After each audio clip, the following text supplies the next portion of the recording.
Në një restorant luksos të Tiranës, një milioner I vetmuar ishte I burgosur brenda një rutine të ftohtë e të heshtur. Po atë një vajzë e vogël e uritur hyn mbrullshëm në sallon dhe lëshon një pyetje që I ngrin të gjithë në vend: "A mund të ha me ty, babi?" Ky takim I papritur zgjon tek ai kujtime të dhimbshme dhe I jep mundësinë për të transformuar dy jetë përgjithmonë. Nëse kjo histori ju interesoi, mos harroni të abonoheni në kanalin ton dhe na thoni nga cili qytet po na ndiqni. Vazhdojmë. Ju premtoj se kjo do të jetë historia më e bukur që do të dëgjoni në jetën tuaj. Mbrëmja e së enjtes mbërrinte me mantelin e saj të dritave mbi blok, një nga zonat më të sofistikuara të Tiranës. Bulevardet e gjera, të rrethuara nga pemë të harlisura dhe vila të mbrojtura nga mure të larta, zbulonin një botë ku paraja dukej se I kishte fshirë të gjitha gjurmët e dhimbjes. Mes këtyre ndërtesave imponuese, restoranti Vila e Gjelbër spikaste si një tempull I gastronomisë, një vend ku çdo detaj ishte menduar për të përcjell ekskluzivitet dhe finesë. Artan Basha parkoi makinën e tij të shtrenjtë në vendin e rezervuar, po atë vend që zinte çdo të enjte prej gati 3 vitesh. Në moshën 34 vjeçare, ai konsiderohej një nga biznesmenët më të shkëlqyer të vendit. Kompania e tij e teknologjisë financiare kishte revolucionarizuar tregun e pagesave digjitale, duke e bërë milioner para të 30-tave. Revistat e specializuara botonin artikuj për genialitetin e tij. Universitetet e ftonin për leksione. Investitorët e huaj garonin për takime me të. Por asgjë nga këto nuk e mbushte boshllëkun që mbante në gjoks që kur mbante mend veten. Ai hyri në restorant siç bënte gjithmonë, me hapa të sigurt dhe shikim të largët. Shefi I sallës, gjithmonë I vëmendshëm, e përshëndeti me një nderim të egzageruar. Tavolina e zakonshme ishte tashmë e përgatitur, pranë dritares që shihte nga kopshti I ndriçuar. Mbules liri belg, gota kristali austriak, takë me argjendi. Artani u rehatua dhe mezi e pa menun. Porositi të zakondshmen, risotto me kërpudha dhe një shishe verë franceze tepër të shtrenjtë për t'u shpërdoruar në një vakt të vetmuar. Ndërsa priste, mori celularin. Emaile, mesazhe, njoftime. Asgjë që kërkonte vëmendje të menjëhershme, por ai duhej të merrej me diçka. Çdo gjë që e pengonte të mendonte, të ndjente, të kujtonte se ajo vetmi nuk ishte thjesht një zgjedhje, por një burg që ai vetë e kishte ndërtuar ndër vite. Tull pas tulle, hidhërim pas hidhërimi, ai kishte ngritur mure aq të larta sa që as nuk arrinte më të shihte qiellin. Risottoja erdhi e nxehtë, e servirur artistikisht në pjatë. Artani e provoi pa interes. Ishte e shkëlqyer, sigurisht. Gjithçka aty ishte e shkëlqyer. Por shija nuk arrinte tek ai. Asgjë nuk arrinte.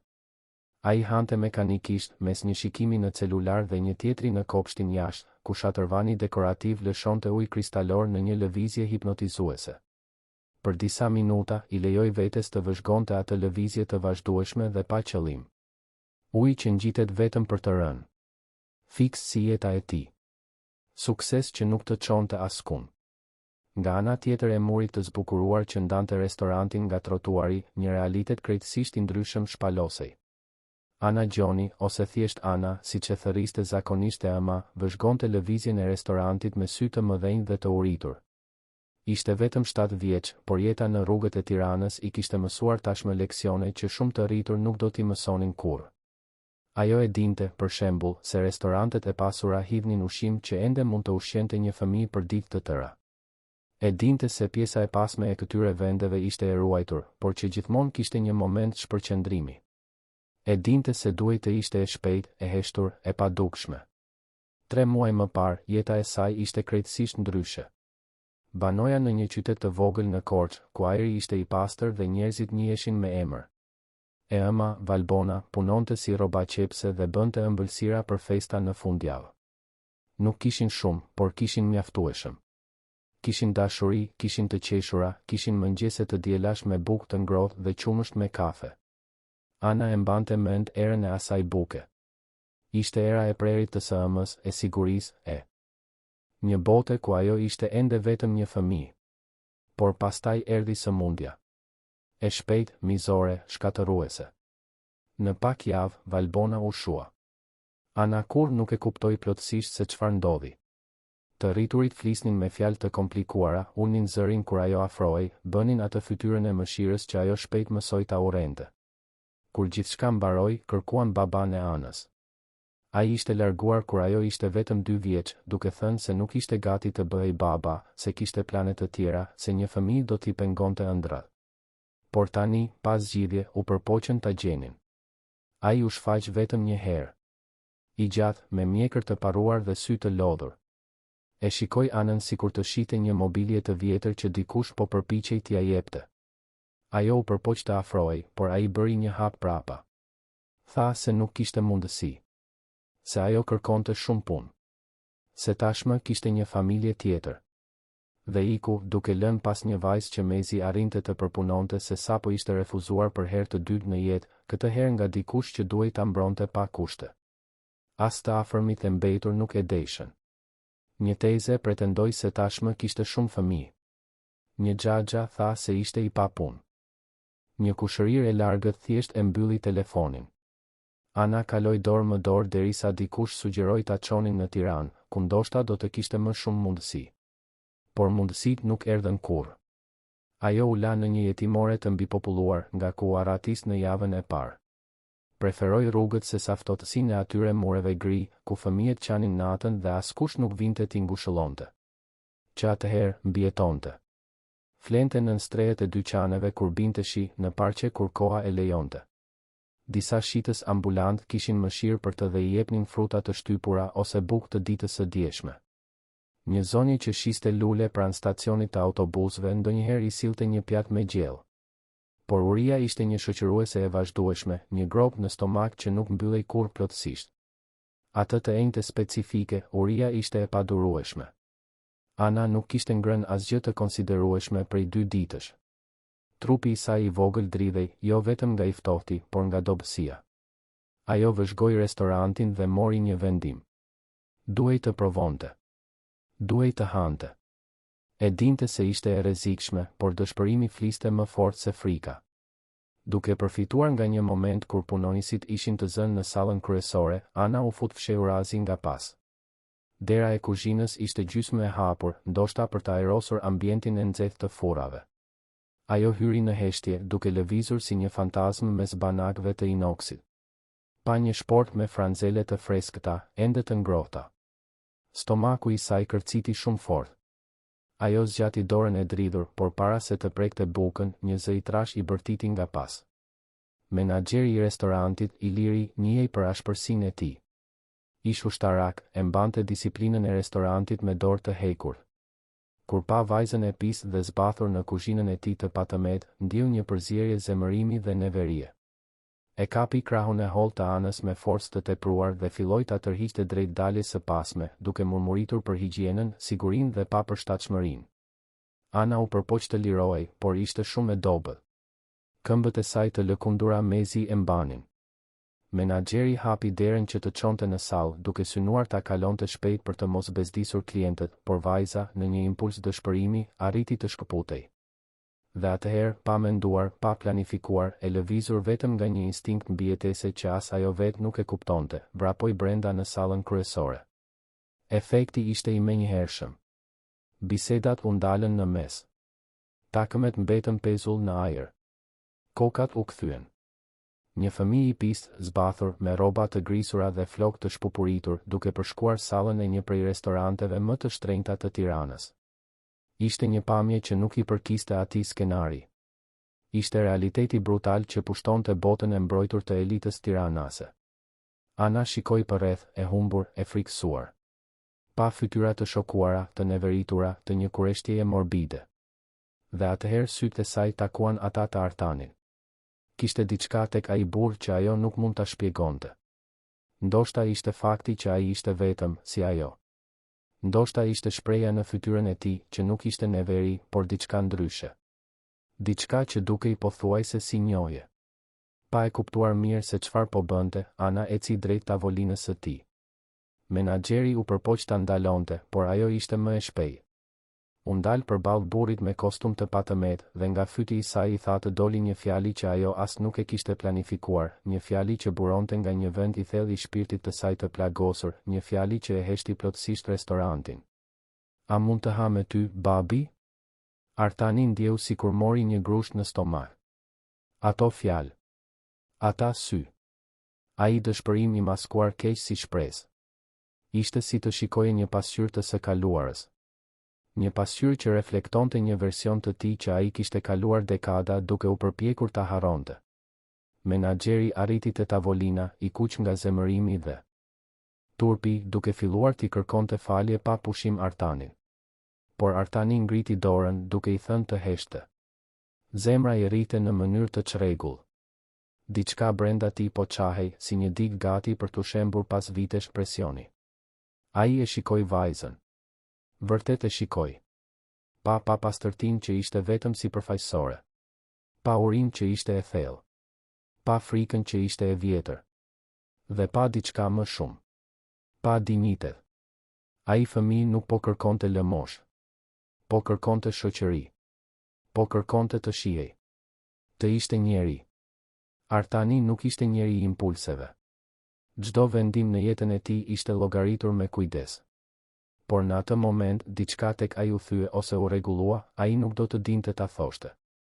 U kthye nga menaxheri me një zë që nuk pranonte kundërshtim dhe i tha të përgatisnin menjëherë një pjatë të ngrohtë për vajzën. Një pjatë të plotë. Dhe ta rehatonin në tavolinën e tij. Ajo ishte e ftuara e tij speciale atë natë. Shoku në fytyrën e menaxherit ishte pothuajse komik. Disa klientë në tavolinat afër bën zhurma mosmiratimi. Një grua kërkoi të zhvendosej. Por Artanit nuk i bëri përshtypje. Për herë të parë në vite nuk po mendonte për pamjen, për biznesin, për pasojat. Po ndjente vetëm. Dhe ajo që ndjente ishte një lidhje e pashpjegueshme me atë fëmijë. Ana u ul në një karrige pranë tij. Ishte aq e frikësuar sa mezi lëvizte. Nuk e kuptonte se çfarë po ndodhte. Prisnin ta dëbonin, ndoshta edhe ta merrte policia. Por ja ku ishte, ulur në një karrige të rehatshme, përballë një tavoline të mbuluar me mbulesë të bardhë. Një kamerier u shfaq, qartësisht i sikletosur, por mjaftueshëm profesionist për të ruajtur qetësinë.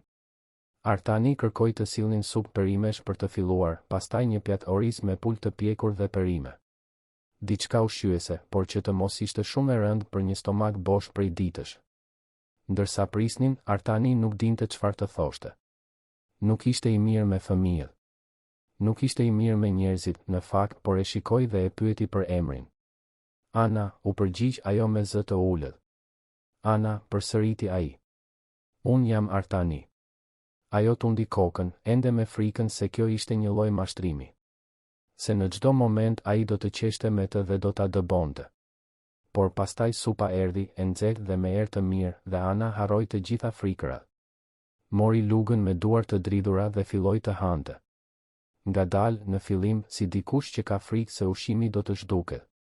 Pastaj me më shumë besim, ndërsa kuptoi se kjo ishte e vërtetë. Artani vëzhgonte, duke ndier një lëmsh në fy. E njihte atë uri. Jo urinë fizike, të cilën nuk e kishte provuar kurrë në të njëjtën mënyrë, por urinë emocionale. Urinë për të përkitur.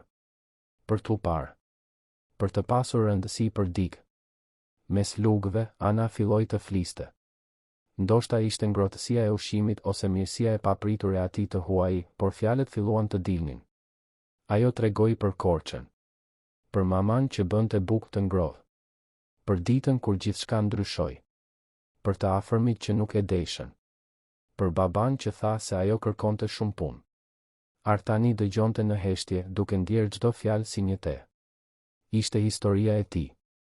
Me detaje të ndryshme, me emra të ndryshëm, por ishte historia e tij. Edhe ai ishte refuzuar. Edhe ai kishte kaluar në përjetimore. Edhe ai kishte mësuar shumë herët se bota ishte një vend i ftohtë dhe se i vetmi person tek i cili mund të besonte ishte vetja e tij. Pjata kryesore erdhi. Shefja e kuzhinës së restorantit, Tefta, një grua 50 vjeçare me sy të mirë, kishte këmbëngulur ta përgatiste personalisht. Kishte ardhur te tavolina, ishte gjunjëzuar pranë Anës dhe i kishte thënë se e kishte bërë atë pjatë me gjithë dashurinë. Se shpresonte t'i pëlqente. Ana e falenderoi me lot në sy dhe filloi të hante. Me çdo kafshat, ajo dukej se ringjallej. Ngjyrat i ktheheshin në fytyrë. Shkëlqimi i kthehej në sy. Dhe atëherë, në mes të vaktit, ajo u ndal dhe tha diçka që e bëri Artanin të gëlltitej me vështirësi. Mami im bënte një pjatë të ngjashme, tha ajo. Të dielave. Zgjoi herët dhe bënte gjithçka me aq shumë dashuri. Thoshte se ushqimi i bërë me dashuri ushqen jo vetëm trupin, por edhe shpirtin. Dhe ku është mamaja jote tani, pyeti Artani, megjithse tashmë e dinte përgjigjen. Ana uli syt. Shkoj në qiell, tha ajo thjesht. Njerëzit thanë se shkoj në një vend më të mirë. Por unë do të doja të kishte qëndruar këtu me mua. Artani ndjeu diçka të thyej brenda tij. Një barierë që e kishte mbajtur për vite. Pa menduar, zgjati dorën dhe preku lehtë dorën e vogël të Anës. Ajo e shikoi e habitur dhe atëherë, për herë të parë që kur kishte hyrë në restorant, buzëqeshi. Një buzëqeshje e vogël, e turpshme, por e sinqertë. Rreth tyre, restoranti ishte kthyer në normalitet. Bisedat rifilluan. Zhurma u kthye. Por disa shikime mbetën. Një zonjë me flokë të thinjur, e veshur me elegancë, vëzhgonte skenën me një shprehje mendimtare. Në fund të vaktit, ajo ju afrua tavolinës së Artanit. Më falni për ndërhyrjen, tha ajo me zë të sjellshëm. Por duhet të them se ju bëtë diçka të jashtëzakonshme sot. Unë dhe burri im darkojmë këtu prej vitesh dhe kur nuk kemi parë diçka të tillë. Ju mund ta kishit dëbuar vajzën, siç pritej. Por zgjodhët ta shinit si një qenie njerëzore. Si dikë që meriton dinjitet. Artani mbeti pa fjalë. Nuk e dinte nëse po e lavdëronin apo po e kritikonin. Por zonja vazhdoi. Babai im gjithmonë thoshte se karakteri i vërtet i një personi zbulohet në mënyrën se si ai trajton ata që nuk mund t'i ofrojnë asgjë në këmbim. Ju treguat karakter sot. Dhe kjo është e rrallë. Shumë e rrallë. Ajo u largua para se Artani të mund të përgjigjej. Ai mbeti duke parë dorën e tij, ende mbi tavolinë, pranë asaj të Anës. Kur ishte hera e fundit që kishte prekur dikë tjetër pa qenë një shtrëngim duarsh formal biznesi, Ana kishte mbaruar së ngrëni dhe tani luftonte për të mbajtur syt hapur. Ngrohtësia e restorantit, ushqimi në stomak, lehtësimi i përkohshëm nga frika, të gjitha konspironin për ta tërhequr drejt gjumit. Koka i varej Anash, syt i puliteshin rënd. Artani e shikoi dhe mori një tjetër vendim impulsiv. Thiri kamerierin dhe kërkoi llogarin. Pastaj, me kujdes, preku shpatullën e Anës. Eja, tha ai. Ti duhet të flesh vërtet. Në një krevat të vërtet. Ana e shikoi me një përzierje shprese dhe frike. Ku do të shkojmë, pyeti ajo. Në shtëpinë time, u përgjigj Artani. Vetëm për sonte. Nesër e zgjidhim pjesën tjetër. Ai nuk e dinte se çfarë do të thoshte pjesa tjetër. Nuk kishte një plan. Nuk kishte përvojë me fëmijët. Nuk dinte si ta menaxhonte atë situatë. Por e dinte se nuk mund ta linte të kthehej në rrugë. Jo atë natë. Ndoshta jo kurrë. Artani mori pallton e tij dhe ja hodhi mbi supet e dobta të Anës. Ishte shumë e madhe, zvarritej në tokë, por të paktën e ngrohtë. Ata dolën nga restoranti nën shikime kurioztare, kritike, disa madje admiruese. Jashtë, nata e Tiranës vazhdonte ritmin e saj të furishëm, indiferente ndaj mrekullisë së vogël që sapo kishte ndodhur brenda vilës së gjelbër. Në makinë, Ana u ul në sediljen e pasagjerit dhe shikoi përreth me admirim. Kur nuk kishte qenë në një makinë kaq të bukur, kaq të pastër, me erë kaq të mirë. Artani ndezi ngrohjen, duke vënë re se ajo ende dridhej lehtë. Udhëtoi në heshtje nëpër rrugët e ndriçuara, ndërsa Ana vëzhgonte qytetin përmes dritares. Gjithçka është kaq e bukur, murmuriti ajo. Dritat. Pallatet. Duket si një botë tjetër. Është një botë tjetër, mendoi Artani, por nuk e tha. Një botë që ajo nuk duhej të ishte detyruar ta njihte kaq herët. Një botë që e kishte refuzuar para se t'i jepte një shans. Vila e Artanit ndodhej në një kompleks të mbyllur në blok. Porta automatike, siguri 24 orë, kopshte të kuruara në mënyrë perfekte. Kur makina ndaloi në garazh, Ana zbriti ngadalë, ende e mbështjell me pallton e madhe. Shikoi shtëpinë dhe syt ju zgurdulluan. Ti banon këtu, pyeti ajo, e pabesueshme. Vetëm, konfirmoi Artani, duke ndjer peshën e asaj fjale si kur më parë. Brenda shtëpisë, ai thiri pastruesen, zonja Drita, e cila ende po mbaronte pastrimin e ditës. Gruaja 60 vjeçare, e cila punonte për Artanin prej 5 vitesh, gati sa nuk e lëshoi fshesën kur pa shefin të hynte i shoqëruar nga një fëmijë. Zonja Drita, tha Artani, duke u përpjekur të tingëllonte më i sigurt se sa ndihej. Kjo është Ana. Ajo do të qëndroj këtu sonte. Mund ta përgatisësh dhomën e miqve? Me rroba të pastra nëse ke, një banjë të ngrohtë, gjithçka që i nevojitet. Zonja Drita ishte një grua praktike dhe me zemër të mirë. Nuk bëri pyetje. Vetëm tundi kokën dhe i zgjati dorën Anës, e cila e ndoqi në përshkallë.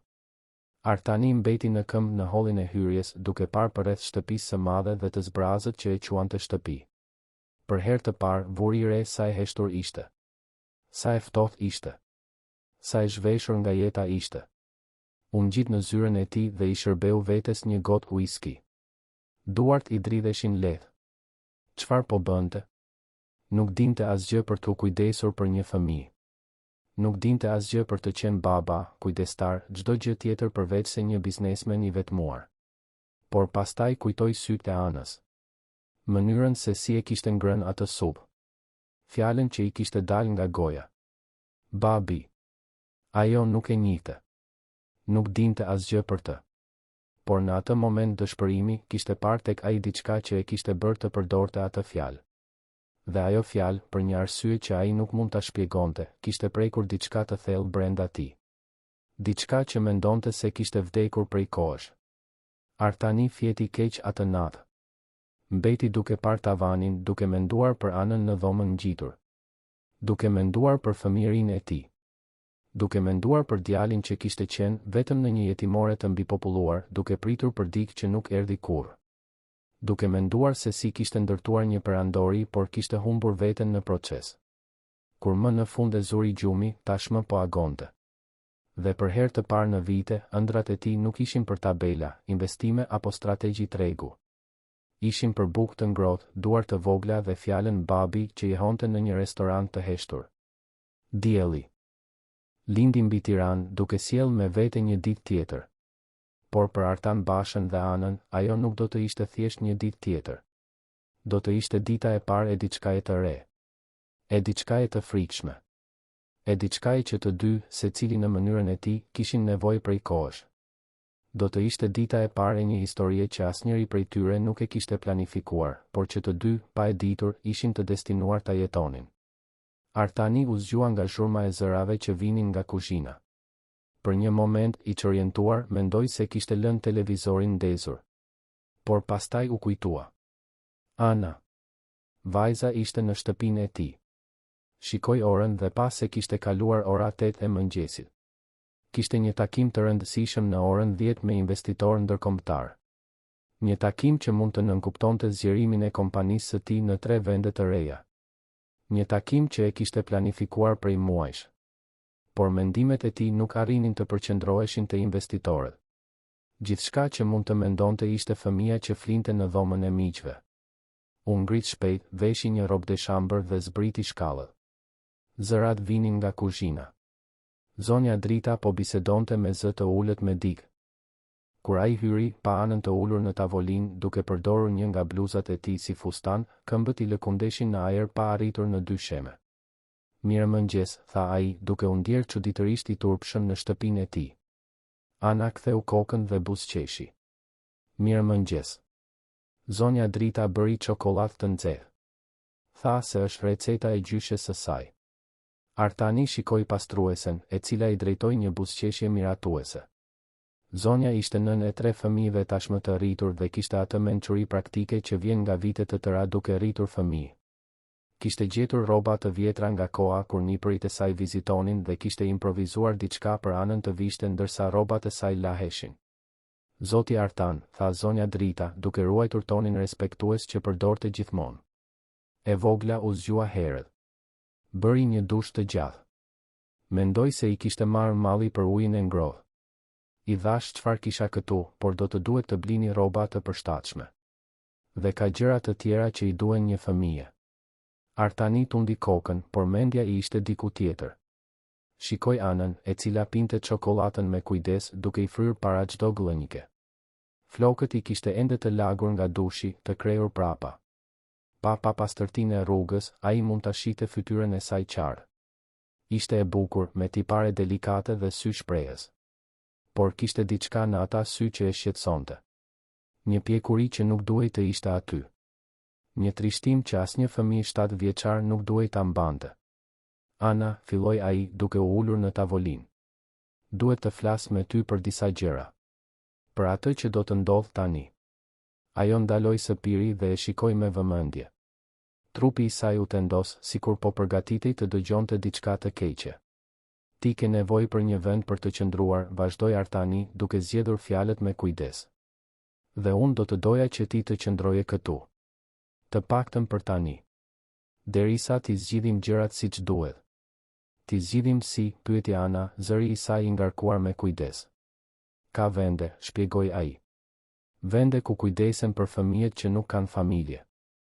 Ose mund të përpiqemi të gjejmë ndonjë të afërm të ndim që. Jo, e ndërpreu Ana, zëri i saj duke u bërë më i lartë. Askush nuk më do tashmë e kanë provuar. Të gjithë thanë jo. Dhe ato vende, bëri një pauzë duke u dridhur. Ato vende janë të këqija. Fëmijët qajnë natën dhe askush nuk vjen t'i shoh. Më të mëdhenjt i rrahin më të vegjëlit. Ushqimi është i keq. Është ftohtë. Ajo kërkoi fjalën, është bosh. Artani ndjeu një shtrëngim në gjoks. E njihte atë boshllë. Kishte jetuar në të për vite. Atëherë ti qëndron këtu, tha ai, duke befasuar veten me vendosmërinë e vendimit. Për aq kohë sa të kesh nevojë. Por do të duhet të zgjidhim disa gjëra. Dokumente. Shkollë. Gjëra ligjore. E kupton? Ana tundi kokën, megjithse qartësisht nuk e kuptonte shumë mirë. Por e rëndësishme ishte se mund të qëndronte. Se nuk do ta dëbonin. Të paktën jo ende. Artani shikoi orën. Takimi. Mori celularin dhe telefonoi asistentes së tij, Elonës, një grua efikase 40 vjeçare që menaxhonte agjendën e tij prej 5 vitesh. Elona, duhet ta shtyj takimin e orës 10. Nga ana tjetër, një heshtje e habitur. Në 5 vjet, Artani kur nuk kishte shtyrë një takim. Kur? Ta shtyni, përsëriti ajo, sikur të ishte e sigurt se kishte dëgjuar gabim. Takimin me investitorët e fondit evropian?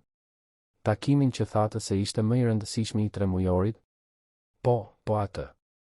Duhet të zgjidh diçka urgjente. Shiko nëse mund ta bësh për nesër ose pas nesër. Zoti Artan, tha ajo, zëri i saj i ngarkuar me shqetësim. Ata kanë ardhur nga Londra posaçërisht për këtë. Nëse e shtym tani. Elona, e ndërpreu ai, por butësisht. Kam besim te ti për ta zgjidhur këtë. Thuaj se kisha një angazhim të pashmangshëm. Një angazhim personal. Një tjetër heshtje. Personal. Artani kur nuk kishte angazhime personale. Puna ishte gjithçka. Jeni mirë, zotëri? Pyeti ajo. Ka ndodhur diçka? Jam mirë, u përgjigj ai, duke parë Anën, e cila vëzhgonte bisedën me vëmendje. Në fakt, gjithçka është ndryshe. Por është mirë. E mbylli para se Elona të mund të bënte më shumë pyetje. Zonja Drita e shikonte me një shprehje që ai nuk mund ta deshifronte. Miratim? Befasi? Ndoshta të dyja. Duhet të bëj disa telefonata, tha Artani. Por më parë, le të dalim. Ti ke nevojë për rroba, Ana. Dhe gjëra të tjera. Çfarë thua të shkojmë në qendër tregtare? Sytë e Anës u ndriçuan. Kur nuk kam qenë në një qendër tregtare, rrëfeu ajo. Vetëm e kam parë në televizor. Artani ndjeu përsëri atë shtrëngim në gjoks. Sa gjëra të thjeshta nuk i kishte jetuar kur ai fëmijë. Sa përvoja normale të fëmijërisë i ishin mohuar. Atëherë sot do të jetë hera e parë, tha ai, duke sforcuar një buzëqeshje që nuk e kishte përdorur prej vitesh. Një orë më vonë, ishin në Tvegë. Artani i kishte kërkuar zonjës Drita t'i shoqëronte, duke ndjerë se i duhej udhëzimi femëror për të blerë gjëra për vajza. Ana e mbante dorën e tij fort, duke parë gjithçka përreth me magjepsje. Vitrinat, dritat, lëvizja e njerëzve, gjithçka ishte e re dhe magjepsëse. Hyn në një dyqan rrobash për fëmijë. Shitësja, një vajzë e re rreth të 20-tave, i shërbeu me një buzëqeshje profesionale që u lëkund lehtë kur vuri re pa barazim mes burrit të veshur mirë dhe fëmijës me rroba qartësisht të improvizuara. Më duhet një garderob e plot për të, tha Artani drejt për drejt. Rroba të përditshme, rroba për shkollë kur të filloj, këpucë, çfarëdo që të jetë e nevojshme. Dhe mos më tregoni asgjë shumë të shtrenjtë apo shumë të lirë. Dua gjëra të mira, por të përshtatshme për një fëmijë.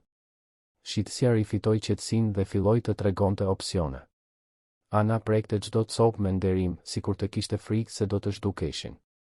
Artani vëzhgonte reagimet e saj, duke u përpjekur të kuptonte se çfarë i pëlqente. Vuri re se syt i ndriçonin më shumë me ngjyra të gjalla, se preferonte vizatime kafshësh se sa lule, se i pëlqenin xhepat në pantallona. Mund të marrësh gjithçka që të pëlqen, tha ai. Gjithçka, përsëriti Ana, e pabesueshme. Mund të marr 2? Mund të marrësh 10 nga secila nëse do, u përgjigj Artani dhe menjëherë e kuptoi gabimin e tij kur pa sytë e Anës të zgurdulloheshin. Zonja Drita ndërhyri butësisht. Si thua të marrim një 5 ose 6 copë nga çdo lloj? Është më se e mjaftueshme për të filluar. Fëmijët rriten shpejt, kështu që nuk ja vlen të egzagerohet. Artani tundi kokën, mirënjohës për udhëzimin. Nuk dinte asgjë për rritjen e fëmijëve. Kur nuk kishte menduar të kishte fëmijë. Kur nuk ja kishte lejuar vetes të mendonte për këtë. Dhe tani ja ku ishte, duke blerë rroba për një vajzë që mezi e njihte prej 24 orësh. Pas dyqanit të rrobave, shkuan në një dyqan këpucësh.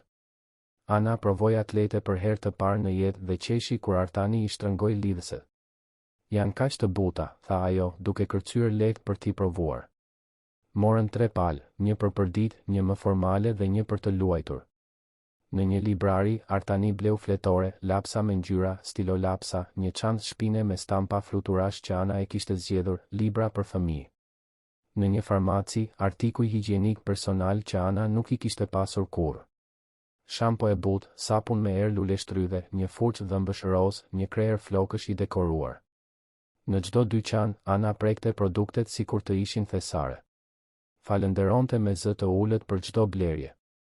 Dhe Artani ndjente zemrën e tij, prej kohësh të ngurtësuar, të fillonte të zbutet. U ndalën për të ngrënë drejt në zonën e ushqimit. Ana donte picë, kështu që Artani porositi një të madhe, megjithse ajo hëngri vetëm 2 feta. Ai vuri re se stomaku i saj ende nuk ishte mësuar me sasi të mëdha ushqimi. Ndërsa hanin, një vajzë e vogël e moshës së Anës kaloi duke vrapuar, e ndjekur nga një djalë pak më i madh. Të dy qeshnin me zë të lartë, duke luajtur. Nëna e tyre, e ulur në një tavolinë afër, buzëqeshte duke i vëzhguar. Ana shikoi skenën me një shprehje që Artani nuk mundi ta deshifronte. Trishtim? Mall? Zili? Kishe miq, pyeti ai butësisht. Më parë? Ana tundi kokën. Kisha një shoqe të ngushtë. Klarën. Luanim me kukulla. Bënim kasole me çarçaf. Ajo qau kur unë ika. Tha se do t'i merrte malli. Artani nuk dinte çfarë të thoshte. Si të ngushëllosh dikë që ka humbur gjithçka. Si të premtosh se gjërat do të bëhen mirë kur ai vetë nuk ishte i sigurt për asgjë. Do të bësh miq të rinj, tha ai më në fund. Në shkollë. Kur të fillosh. Ana e shikoi me shpresë. Do të mund të shkoj në shkollë? Sigurisht që do të shkosh, u përgjigj Artani. Çdo fëmijë duhet të shkojë në shkollë. Është ligj. Po sikur të mos më pranojnë, tha Ana me zë të ulët. Po sikur të zbulojnë se banoja në rrugë. Po sikur të qeshin me mua. Artani u përkul përpara, duke e parë drejt në sy. Nëse dikush qesh me ty, ti më thua mua. Dhe unë e zgjidh. Askush nuk do të keq trajtoj. Jo për sa kohë që unë mund ta shmang. Ana buzëqeshi, një. Buzëqeshje e vogël, por e sinqertë. Ti je i mirë. Ndryshe nga të rriturit e tjerë. Ndryshe si, pyeti Artani, kur e shtar. Ti më dëgjon, tha ajo thjesht. Të tjerët vetëm flisnin. Vendosnin gjëra për mua. Por ti pyet. Ti do të dish se çfarë mendoj unë. Artani u gëlltit me vështirësi. Nuk ishte mësuar me komplimente. Jo këtë lloj komplimenti, të paktën. Ishte mësuar të quhej gjeni, vizionar, lider. Por të ishte i mirë? Të ishte dikush që dëgjonte? Kjo ishte e re. Duke u kthyer në shtëpi me krahët e ngarkuar me qese, Ana fjeti në sediljen e pasme të makinës. Artani e vëzhgoi përmes pasqyrës. Duke kaq e vogël, kaq e brisht. Dhe në të njëjtën kohë, kaq e fortë. Më e fortë se sa kishte qenë ai ndonjëherë. Në shtëpi, zonja Drita ndihmoi në organizimin e blerjeve ndërsa Ana flinte në divanin e dhomës së ndenjes. Artani shkoi në zyrën e tij dhe bëri telefonatën që po e shtynte. Telefonoi Teftën, shefen e kuzhinës së restorantit. Ajo i kishte lënë kartën e saj personale natën e kaluar, duke i thënë se nëse i duhej ndonjë ndihmë, mund të telefononte. Tefta u përgjigj në zilen e dytë. Artan, sa mirë që të dëgjoj. Si është e vogla? Është mirë, u përgjigj ai. Po flet tani. Kaluam mëngjesin duke bler gjëra që i duheshin. Por, Tefta, unë nuk e di se çfarë po bëj. Nuk kam as idenë më të vogël se si të kujdesem për një fëmijë. Dhe ka çështje ligjore. Ajo nuk mund të qëndrojë thjesht këtu pa asgjë zyrtare. Tefta mori frymë thellë. Unë njoh dikë që mund të ndihmoj. Një punonjëse sociale. Ajo është serioze, kompetente dhe mbi të gjitha ka zemër. Punon me raste strehimi prej vitesh. Mund t'ja kaloj kontaktin e saj? Të lutem, tha Artani, duke ndjerë një lehtësim që nuk e priste. Kam nevojë për ndihmë. Nuk dua të bëj asgjë gabim. Nuk dua që Ana të lëndohet më shumë se sa është lënduar tashmë. Ti tashmë po bën shumë mirë, tha Tefta butësisht. Fakti i thjesht që je i shqetësuar për këtë tregon se ke zemër. Shumë burra në pozicionin tënd thjesht do të kishin hedhur para për problemin. Por ti po përfshihesh. Po të bëhet vonë. Artani e mbylli me kontaktin e punonjëses sociale të shënuar. Mbeti duke parë nga dritarja e zyrës, duke parë kopshtin e kuruar në mënyrë perfekte të vilës së tij. Sa herë kishte qenë në atë zyrë, duke bërë biznes, duke marrë vendime që lëviznin miliona? Dhe sa herë kishte ndjerë diçka të vërtetë? Diçka që kishte rëndësi përtej numrave? Dëgjoi një zhurmë dhe u kthye. Ana ishte në derë, duke fërkuar sytë e përgjumur. Këtu ishe, tha ajo. U zgjova dhe nuk të pash. U friksova. U friksove nga çfarë? Pyeti Artani. Se kishte qenë një ëndër, u përgjigj ajo. Se do të zgjohesha dhe do të isha përsëri në rrugë. Artani ndjeu një dhimbje në gjoks. Zbriti nga divani dhe u gjunjëzua para saj, duke u bërë në lartësinë e syve të saj. Nuk ishte ëndër. Ti je këtu. Je e sigurt. Dhe do të vazhdosh të jesh e sigurt. Për sa kohë, pyeti Ana, dhe kishte aq shumë frikë në atë pyetje sa që Artani gati nuk mundi të përgjigjej. Për aq kohë sa të kesh nevojë, tha ai më në fund. Nuk do të dëboj, Ana. Nuk do të refuzoj siç bën të tjerët. Ke fjalën time. Ajo e përqafoi atëherë, duke i hedhur krahët e vegjël rreth qafës së tij. Dhe Artani, i cili nuk përqafonte askënd prej vitesh, i cili shmangte kontaktin fizik sikur të ishte një dobësi, e përqafoi përsëri. Shtrëngoi atë trup të brishtë kundër vetes dhe lejoi që lotët që po i mbante më në fund të binin. Ata qëndruan kështu për një moment të gjatë. Një burr i thyer dhe një vajzë e humbur, duke gjetur te njëri tjetri diçka që nuk e dinin se po e kërkonin. Ngushëllim. Mirëkuptim. Një lidhje që te i kalonte shpjegimet logjike. Kur u ndan, të dy ishin me sy të kuq. Ana fshiu fytyrën me kurrizin e dorës dhe buzëqeshi me turp. Ti qan, tha ajo, sikur të bënte një zbulim. Mendoja se të rriturit nuk qanin. Disa qajm, tha Artani. Vetëm se mësojmë ta fshehim mirë. Mami im thoshte se të qarët pastron shpirtin, ndau Ana. Thoshte se është si shiu. Lan gjërat e këqija për të rritur gjëra të reja. Mamaja jote ishte e mençur, tha Artani. Ishte, ra dakord Ana, dhe malli në zërin e saj ishte i prekshëm. Atë natë, Artani kontaktoi punonjësen sociale të rekomanduar nga Tefta. Doktoresha Rudina Koci erdhi në shtëpi dhe bisedoi gjatë me të dhe me Anën. Ishte një grua rreth të 50-tave, me flokë të thinjur dhe sy të butë që kishin parë shumë vuajtje, por nuk kishin humbur aftësinë për t'u kujdesur. I shpjegoi Artanit procesin ligjor. Ana ishte teknikisht në një situatë të parregull. Kishte protokolle për të ndjekur, dokumente për të paraqitur, entitete për të njoftuar. Por kishte edhe mënyra për t'i bërë gjërat siç duhet. Artani mund të fillonte një proces kujdestarie, i cili përfundimisht mund të çonte në kujdestari të përhershme apo edhe në birësim. Birësim, përsëriti Artani, sikur të testonte peshën e fjalës. Është një mundësi, tha doktoresha Rudina. Por është një proces i gjallë. Ka vlerësime, intervista, periudha përshtatjeje. Nuk është diçka që vendoset nga një ditë në tjetrën. Për momentin, rëndësishme është të sigurohemi që Ana të jetë e sigurt, e kujdesur mirë dhe që të drejtat e saj të mbrohen. Artani tundi kokën. Ishte i gatshëm të bënte çfarëdo që të ishte e nevojshme. Nuk e dinte saktësisht pse, nuk mund ta shpjegonte racionalisht, por e dinte se nuk mund ta linte Anën të ikte. Diçka tek ajo kishte prekur diçka tek ai. Diçka që mendonte se kishte vdekur prej kohësh. Pasi doktoresha Rudina iku, Artani shkoi në dhomën e Anës. Ajo ishte shtrirë në krevat duke parë tavanin. Ai trokiti lehtë në derë. Mund të hyj? Ajo tundi kokën. Ai hyri dhe u ul në cep të krevatit duke mbajtur një distancë respektuese. Doktoresha Rudina duket e mirë, tha Ana. Nuk më trajtoi sikur të isha e gjorë. Vetëm më pyeti se çfarë ndjeja. Çfarë doja? Dhe çfarë do ti, pyeti Artani. Ana heshti për një moment. Dua të qëndroj këtu. Me ty e di që është e çuditshme. Mezi të njoh. Por është sikur, ajo kërkoi fjalët, sikur ti më kupton. Sikur e di pse kam kaq shumë frikë. Kaq shumë frikë se do të më dëbojnë përsëri. E di, tha Artani me zë të ulët. Sepse edhe unë e kam atë frikë. Edhe tani, i rritur, i suksesshëm. Ende kam frikë se njerëzit do të zbulojnë se nuk jam mjaftueshëm i mirë. Se nuk e meritoj të jem këtu ku jam. Por ti je i pasur, tha Ana, e hutuar. Të gjithë të respektojnë.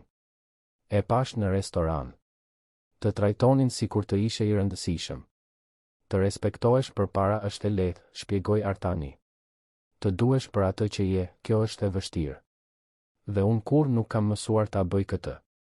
Kur nuk kam lënë askënd afër mjaftueshëm. Pse jo, pyeti Ana. Sepse kam frikë, pranoi ai. Frikë se do të më refuzojnë përsëri. Siç më refuzuan kur isha fëmijë.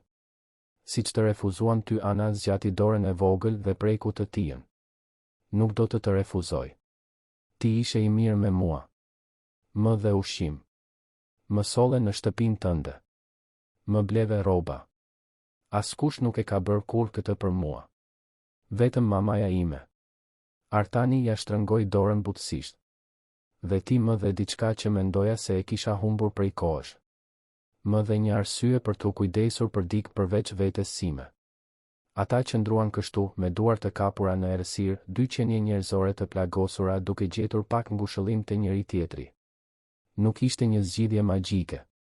Nuk e fshinte të kaluarën. Nuk i shëronte të gjitha plagët. Por ishte një fillim. Një hap i parë hezitues drejt diçkaje që asnjëri prej tyre nuk mund ta emërtonte, por që të dy dëshpërimisht kishin nevojë. Shërim. Familje. Dashuri. Artani qëndroi aty derisa Anën e zuri gjumi. Pastaj doli në heshtje dhe shkoi në dhomën e tij. Ushtri në krevat, por nuk mundi të flinte. Mendja i punonte me shpejtësi, duke përpunuar gjithçka që kishte ndodhur në 2 ditët e fundit. 48 orë më parë, ishte vetëm një biznesmen i vetmuar. Dhe tani kishte një fëmijë që flinte në dhomën ngjitur.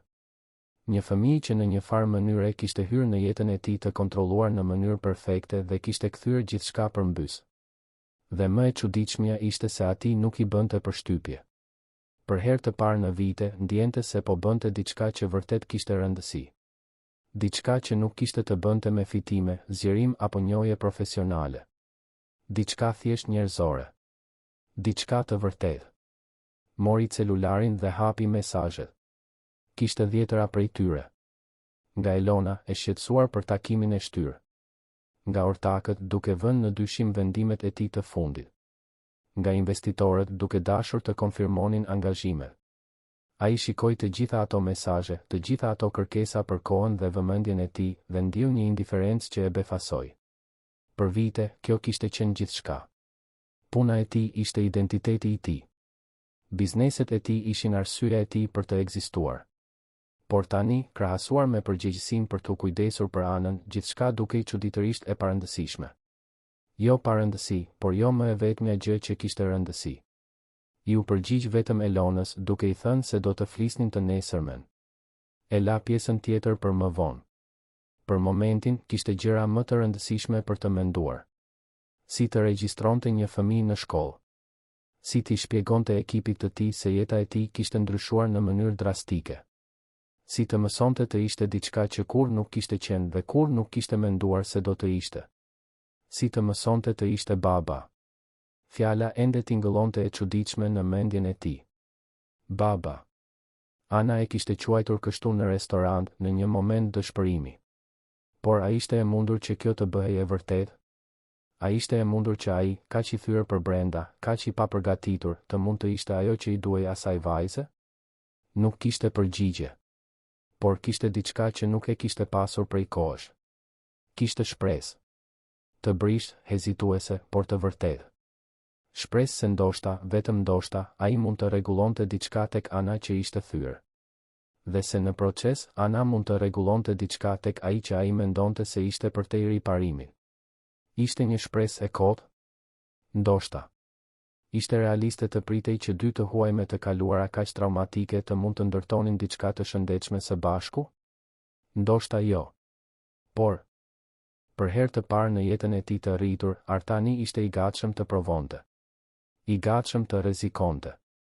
I gatshëm të ndjente. Dhe kjo, në një farë mënyre, ishte revolucionare. Më në fund e zuri gjumi kur qielli filloi të zbardhej. Dhe ëndërroi për bukë të ngrohtë, të qeshura fëmijësh dhe një shtëpi që më në fund dukej si shtëpi. 2 javët e para kaluan si një vorbull. Artani u zhyt kokë e këmbë në procesin e rregullimit të situatës së Anës. Takime me doktoresh Rudinën, vizita në zyrën e mbrojtjes së fëmijëve, letra pa fund, vlerësime psikologjike. Çdo dokument i nënshkruar, çdo formular i plotësuar, ishte një hap më shumë drejt diçkaje që ai ende nuk dinte ta emërtonte plotësisht, por që e ndjente të rritej brenda tij çdo ditë. Ana ishte ndryshe.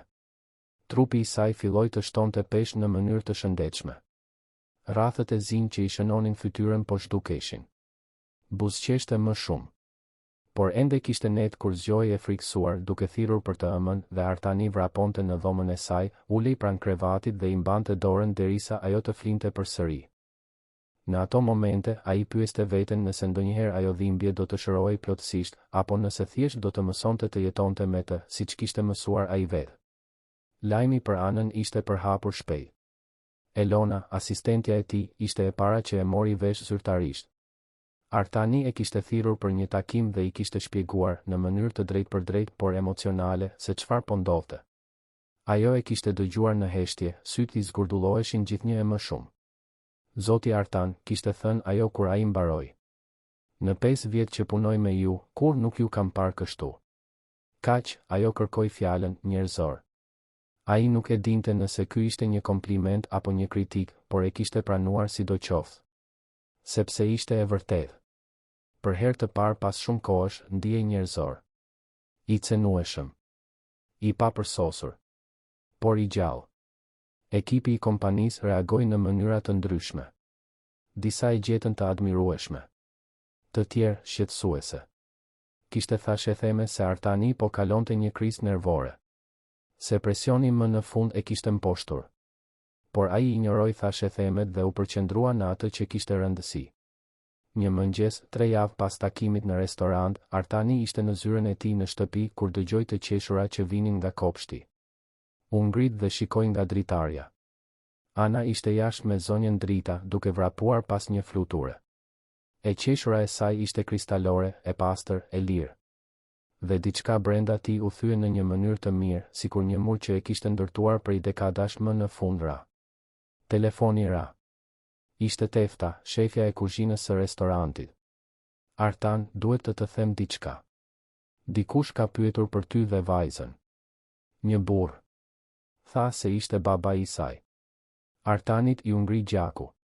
Babai. Ai që e kishte refuzuar. Ai që kishte thënë se ajo kërkonte shumë punë. Çfarë donte, pyeti Artani, zëri i tij më i ftohtë se sa synonte. Nuk e di saktësisht. Nuk fola me të drejtë për drejtë. Ishte një nga kamerierët që më tha. Por mendova se duhet ta dije. Nëse ai po kërkon. Faleminderit që më njoftove, e ndërpreu Artani. Do të jem i vëmendshëm. E mbylli dhe mbeti duke parë anën përmes dritares. Lumturinë në fytyrën e saj. Lehtësinë në lëvizjet e saj. Nuk mund të lejonte që ai burr ta lëndonte përsëri. Nuk mund ta lejonte. Por pyetja ishte, a kishte ai të drejtë ta pengonte? Ligjërisht, biologjikisht, ai burr ishte babai i anës. Dhe Artani? Çfarë ishte ai? Një i huaj me qëllime të mira? Një biznesmen i pasur me kompleksin e shpëtimtarit? Apo diçka më shumë? Telefonoi doktoresh Rudinën dhe i tregoi për telefonatën. Ajo dëgjoi me vëmendje dhe premtoi të hetonte. Nëse babai biologjik rishfaqej duke kërkuar kujdestarin, ata do të duhej të merreshin me këtë ligjërisht. Por duke pasur parasysh rrethanat, duke pasur parasysh se ai e kishte braktisur fëmijën, kishte shanse që Artani të arrinte të mbante kujdestarin e përkohshme që po procedoi. Shanse. Mundësi. Asgjë e garantuar. Artani ju urrente pasiguritë. E gjithë jeta e tij profesionale ishte ndërtuar mbi kontrollin, planifikimin, eliminimin e variablave. Por ja ku ishte, në një situatë ku nuk kontrollonte asgjë. Ku gjithçka varej nga ligjet, nga të tjerët, nga fati. Atë natë, pas darkës, Artani dhe Ana ishin në dhomën e ndenjes. Ajo po bënte një vizatim në një fletore të re, gjua i dilte lehtë nga goja në përqendrim. Ai shtirej se po lexonte një libër, por në të vërtetë vetëm e vëzhgonte. Artan, tha Ana pa pritur, pa i hequr syt nga vizatimi. Mund të bëj një pyetje? Sigurisht. Pse më ndihmove? Atë natë, në restoran. Mund të më kishe dëbuar. Të gjithë prisnim që ta bëje. Por nuk e bëre. Pse? Artani e mbylli librin. Ishte një pyetje që e dinte se do të vinte përfundimisht. Një pyetje për të cilën ende nuk kishte një përgjigje të plotë. Kur të pash, filloi ai, duke zgjedhur fjalët me kujdes, pash diçka të njohur. Diçka që më kujtoi veten time kur isha fëmijë. Edhe unë u refuzova. Edhe unë kalova në përvende ku nuk më donin. Dhe mendoj se ai mori frym thellë, mendoj se pash tek ti një shans për të bërë diçka që askush nuk e bëri për mua. Për të qenë për ty ajo që unë kisha nevojë që dikush të ishte për mua. Ana ndaloi së vizatuari dhe e shikoi. Ti ishe si unë? Banoje në rrugë? Jo në rrugë, tha Artani. Por në vende të këqija. Jetimore. Shtëpi fëmije. Vende ku je vetëm një numër.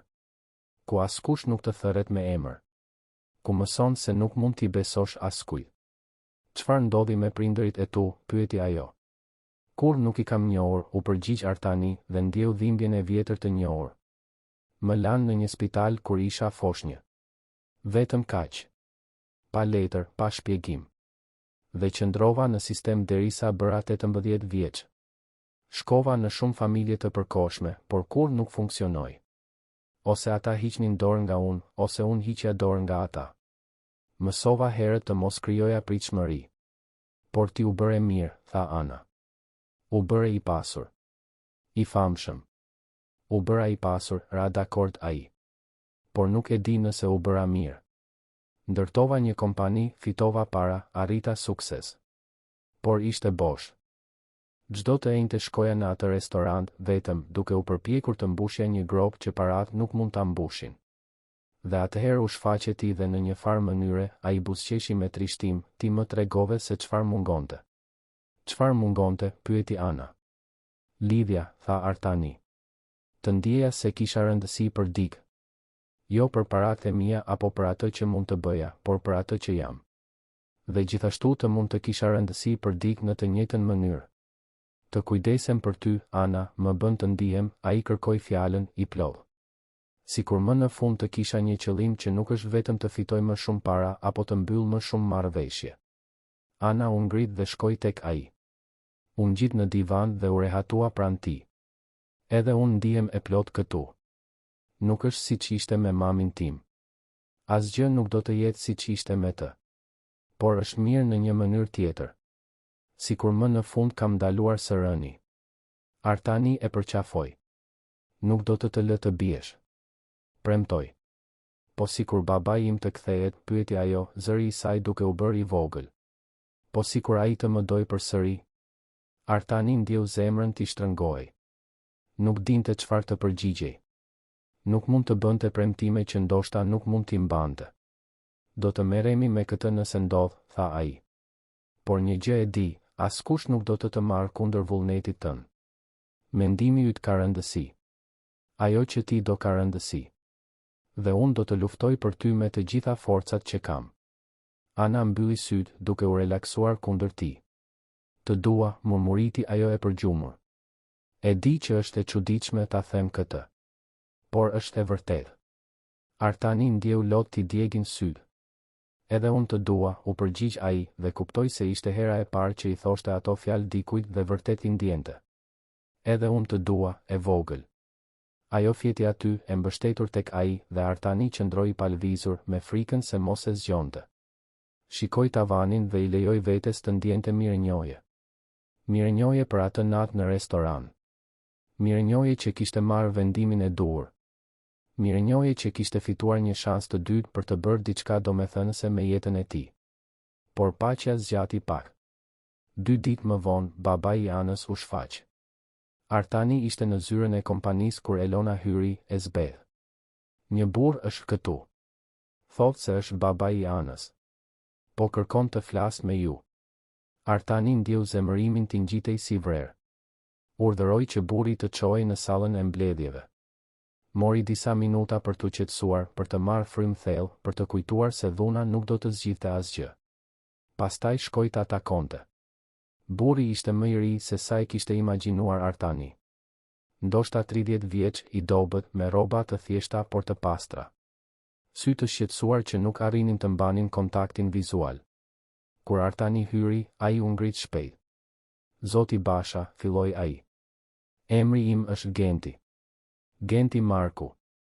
Jam babai i Anës. E di kush je, tha Artani, zëri i tij i prerë. Pyetja është, çfarë do? Genti u gëlltit me vështirësi. Dua vajzën time përsëri. Bëra një gabim. Kur Valbona, kur ajo, ai bëri një pauzë, kur ajo u shua, unë nuk isha mirë. Isha i frikësuar. Pa para. Pa strukturë. Por tani është ndryshe. Gjeta një punë të qëndrueshme. Mora me qira një apartament. Jam gati të bëhem baba. Artani e studioi. Pa sinqeritet aty, por pa edhe dobësi. Pa një burr që e kishte braktisur vajzën e tij kur ajo kishte më shumë nevojë dhe tani kthehej sepse ndërgjegjja i rëndonte ose sepse kishte dëgjuar se Artani ishte i pasur. Ti e refuzove, tha Artani, duke e mbajtur zërin të kontrolluar por të ashpër. The se kërkonte shumë punë. E le vetëm. Ajo fjeti në rrugë, Genti. Në rrugë. 7 vjeç. A e ke idenë se çfarë i bën kjo një fëmije? Genti uli syt. E di. Dhe do ta mbaj këtë faj për gjithmonë. Por unë jam babai i saj. Kam të drejta. Të drejta, përsëriti Artani, gati duke qeshur me hidhërim. Ti mendon se ke të drejta? Të drejtat vijnë me përgjegjësi. Ti e braktise. Humb çdo të drejtë kur e bëre këtë. Ligji nuk funksionon kështu, tha Genti, duke gjetur pak guxim. Unë jam babai biologjik. Mund ta provoj. Dhe përveç se nëse kam humbur të drejtën prindërore ligjërisht, kam të drejtën e kujdestarisë. Artani ndjeu zemërimin të vlonte. Donte ta godiste atë burr. Donte ta dëbonte nga kompania e tij, nga jeta e tij, nga jeta e Anës. Por e dinte se nuk mundej. E dinte se kjo duhej të zgjidhej në mënyrën e duhur. Do të flas me avokatët e mi, tha Artani. Dhe do ta zgjidhim këtë ligjërisht. Por një gjë të them, nuk do ta dorëzoj Anën tek ti pa luftuar. Ajo është e lumtur tani. Është e sigurt. Po shërohet. Nuk do të lë ta shkatërosh këtë. Genti u ngrit. Nuk dua një sherr. Dua vetëm vajzën time. Atëherë duhej ta kishe menduar këtë para se ta braktisje, ja ktheu Artani. Pasi Genti iku, Artani telefonoi menjëherë doktoresh Rudinën dhe avokatët e tij. Shpjegoi situatën. Avokatët ishin të drejtë për drejtë, Genti kishte të drejtë. Përveç se nëse kishte një proces ligjor që hiqte të drejtën prindërore, ai teknikisht kishte të drejtën e kujdestarisë. Por duke pasur parasysh rrethanat, kishte argumente për ta vënë në dyshim këtë. Braktisja, kushtet e papërshtatshme të mëparshme, mirëqenia aktuale e anës. Do të ishte një betejë, por një betejë e mundshme për të fituar. Problemi ishte koha. Proceset ligjore zgjasnin. Dhe ndërkohë, Genti mund të vazhdonte të kërkonte vajzën e tij. Artani u kthye në shtëpi më herët atë ditë. Gjeti anën në kopsht, duke pikturuar me akuarel në mbikëqyrjen e zonjës Drita. Kur ajo e pa, vrapoi drejt tij me një buzëqeshje të gjerë. Shiko çfarë bëra. Një shtëpi me kopsht. Është shtëpia jon. Ai shikoi pikturën. Ishte plot ngjyra të gjalla, tipike për fëmijët, por dashuria e vendosur aty ishte e dukshme. Shtëpia jon. Ato fjalë e goditën. Është e bukur, tha ai, duke e përqafuar. Atë natë, pas darkës, Artani i kërkoi zonjës Drita t'i linte vetëm. U ul me anën në dhomën e ndenjes dhe i mbajti duart e vogla në të tija. Duhet të them diçka, filloi ai. Menjëherë, frika u kthye në sytë e saj. Do të më dëbosh? Jo, tha ai shpejt. Kur? Por baba yt, ai erdhi të më takonte. Tha se të do përsëri. Ana u zbe. Jo. Nuk dua të shkoj. Ai më la. Tha se kërkoja punë. Nuk dua të kthehem tek ai. E di, tha Artani, duke i shtrënguar duar.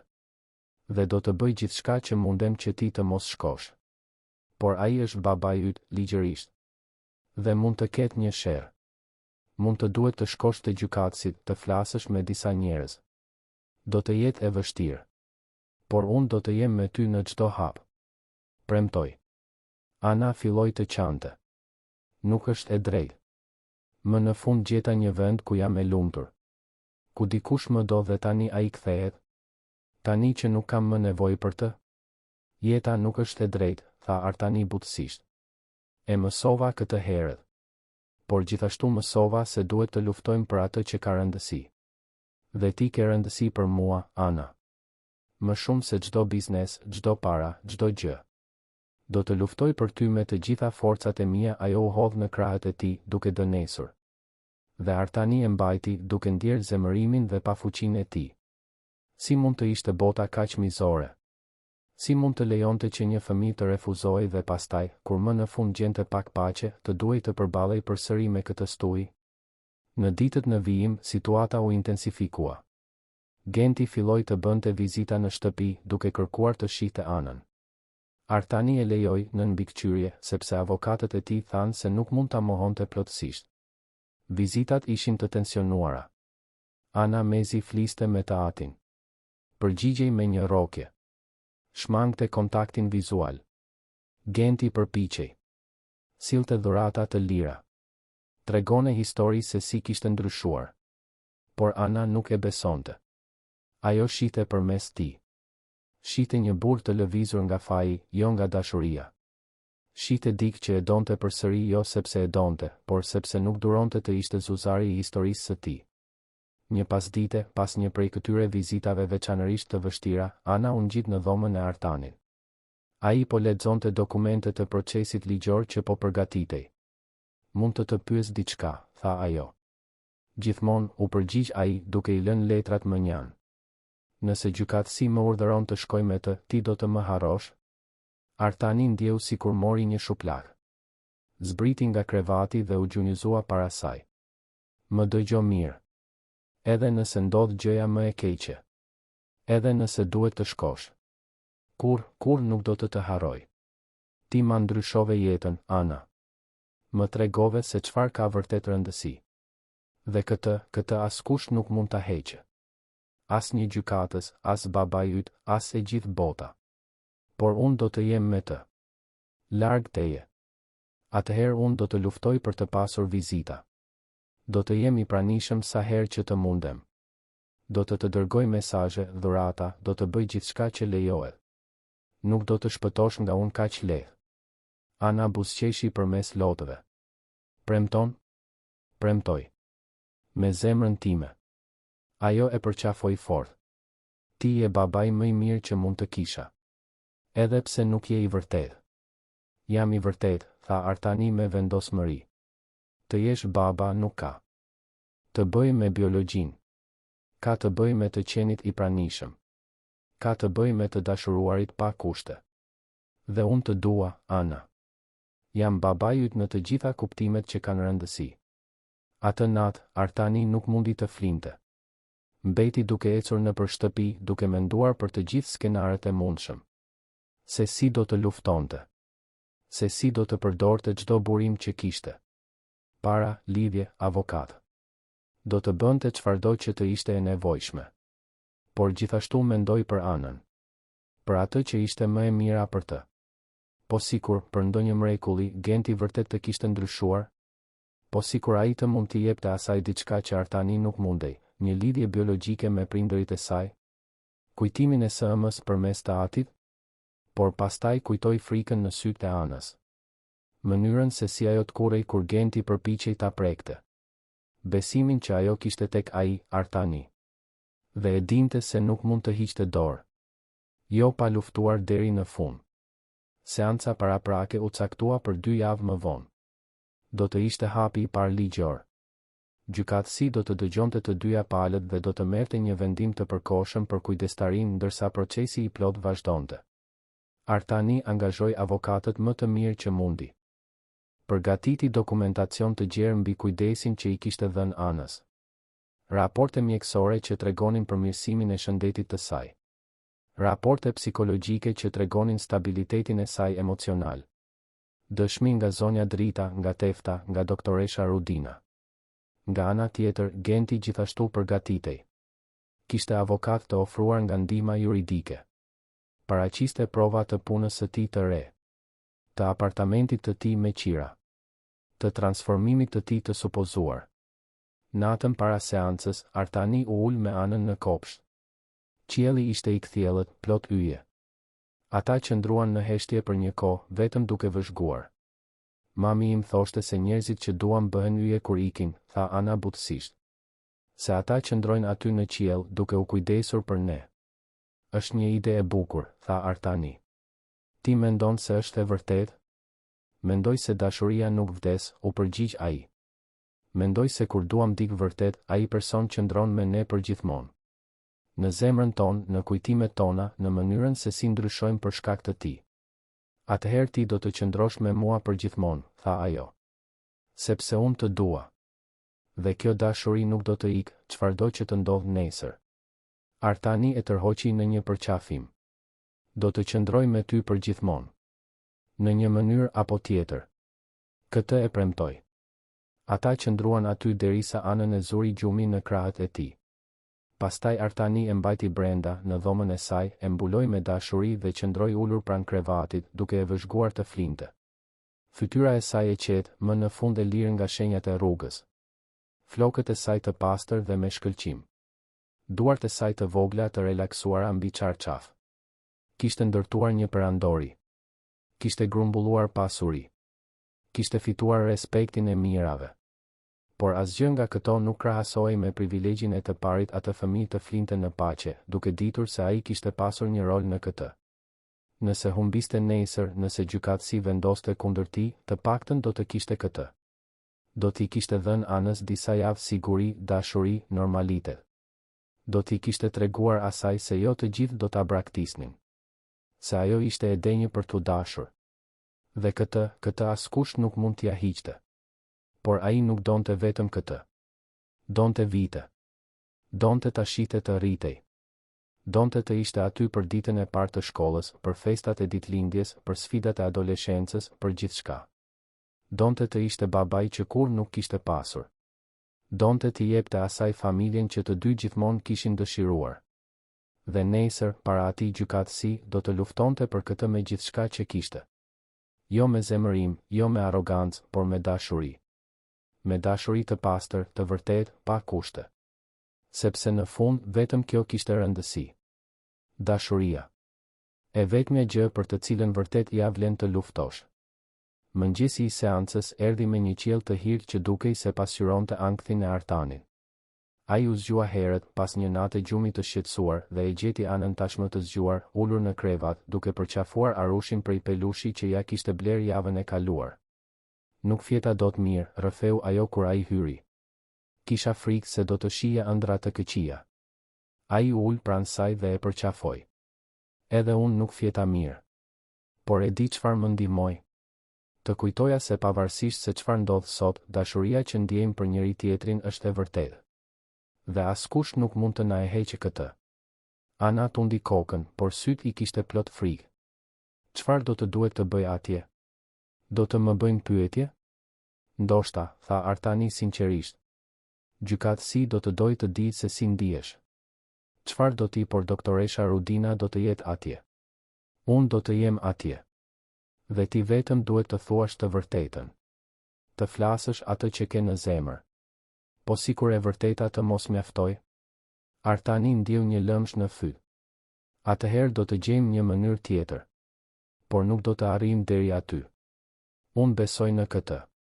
Zonja Drita përgatiti një mëngjes të bollshëm, por asnjëri prej tyre nuk mundi të hante shumë. Artani veshi kostumin e tij më të mirë, atë blu të errët që e përdorte gjithmonë për takime të rëndësishme. Ana veshi një fustan të ri që e zgjodhen së bashku, blu të hapur me detaje të bardha. Dukeshin si një familje që përgatitej për një ngjarje të rëndësishme, por tensioni në ajër ishte I prekshëm. Gjykata ndodhej në qendër të Tiranës, një ndërtesë imponuese dhe e vjetër që strehonte sektorin për të miturit. Kur arritën, holli ishte plot me njerëz. Familje të tëra, avokat, punonjës social, të gjithë me historitë e tyre, betejat e tyre. Avokat Petrit Lejka, avokati kryesor I Artanit, I priste në hyrje. Ishte një burr 50 vjeçar, me flokë të thinjur, pamje serioze por të dhëmbshur. Pranë tij ishte doktoresha Rudina dhe 2 avokate të tjera që do të ndihmonin në rast. Si ndiheni, pyeti avokat Petriti. Nervoz, pranoi Artani. Por gati. Ata hynë në sallën e gjyqit. Ishte më e vogël se sa e kishte imagjinuar Artani. Një tavolinë e gjatë për gjykatësin përballë, tavolina më të vogla për avokatët në të dyja anët, karrige për palët e përfshira. Genti ishte tashmë atje, I shoqëruar nga avokati I tij. Kur pa anën, u përpoq të buzëqeshte, por ajo e shmangu shikimin dhe u shtrëngua pas Artanit. Gjykatësi hyri pak minuta më vonë. Gjykatësi Kujtim Aliu, sipas avokat Petritit, njihej si I rrept por I drejtë, duke vendosur gjithmonë interesin e fëmijës mbi gjithçka. Ishte një burr rreth 60 vjeç, me syze me skelet të trash dhe një shprehje të ashpër që nuk ftonte për shaka. Jemi këtu, filloi ai pasi të gjithë u ulën, për të përcaktuar kujdestarinë e përkohshme të miturës Ana Gjoni, 7 vjeç. Kërkuesi, Genti Marku, babai biologjik, kërkon kujdestarinë e plotë. I padituri, Artan Basha, aktualisht me kujdestarinë de facto të miturës, e kundërshton. Do të dëgjojmë fillimisht zotin Genti. Genti u ngrit, qartësisht nervoz. I nderuar gjykatës, unë kam bërë gabime.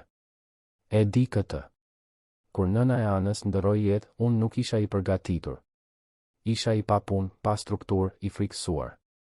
E refuzova vajzën time në momentin më të keq të jetës së saj. Dhe kjo do të më ndjek për gjithmonë. Por kam ndryshuar. Kam gjetur një punë të qëndrueshme si mekanik. Kam marrë me qira një apartament. Jam gati të bëhem babai që duhej të kisha qenë që në fillim. Gjykatësi e dëgjonte I patrazuar. Dhe çfarë keni për të thënë për periudhën kur vajza juaj ishte në situatë rruge? Genti uli syt. Është gjëja më e keqe që kam bërë. Talia të arrinte në atë pikë. Por nuk e dija. Mendoja se të afërmit do të kujdeseshin për të. Kur zbulova se ishte në rrugë, u dëshpërova.